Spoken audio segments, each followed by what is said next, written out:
Laurent Gérard, qui est à l'honneur ce soir sur C8 à travers un documentaire qui retrace sa carrière, n'est jamais réellement parvenu à s'acclimater à la vie parisienne.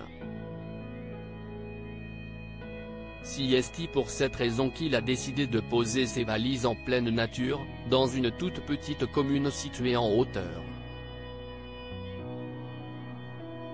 Laurent Gérard, 30 ans de rire est un documentaire à retrouver à 21h20 ce mardi 14 novembre sur C8, qui retrace l'incroyable parcours de cet imitateur de 55 ans au talent incontestable. Que ce soit à la télé ou à la radio, celui qui est également passionné par la cuisine et qui tient d'ailleurs un restaurant gastronomique à Lyon est parvenu à devenir un personnage important du paysage audiovisuel français. Son métier l'a notamment conduit à se rapprocher de Paris, là où sont centralisés les principaux médias du pays. Mais Laurent Gérard est né à Bourg-en-Bresse, dans un environnement plus rural, et n'a jamais vraiment su s'adapter à la vie citadine, et plus particulièrement à la capitale. J'y arrive pas. J'aime pas cette ville. J'aime pas les villes en règle générale. Je m'aille sans mal. Je vois pas défiler les saisons. J'ai pas de repères, confiait-il en avril 2000 à Thierry Ardisson dans son émission Tout le monde en parle.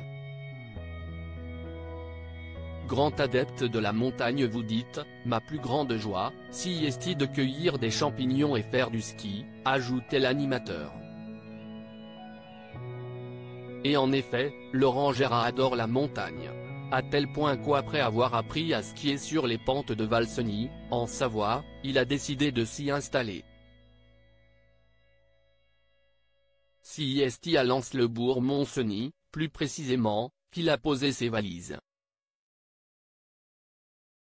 Il s'agit d'une petite commune qui n'enregistrait même pas 7000 habitants en 2014, qui se trouve entre 1356 mètres et 3612 mètres d'altitude, et qui est donc naturellement située en plein cœur de la nature. Laurent Gérard s'y sent bien. À tel point que l'auditorium du village porte son nom et qu'il y a créé un festival qui s'intitule C'est le printemps et qui réunit chaque année plein d'artistes. Rappelons aussi que l'humoriste n'est pas seul à Lens-le-Bourg. Il y vit avec sa femme Christelle Bardet, avec qui il forme un couple depuis 2012. C'est par le biais du travail qu'ils se sont rencontrés à l'époque, et grâce à un petit coup de pouce de Michel Drucker. Ils sont parents depuis 24 août 2020 d'une adorable petite fille prénommée Célestine.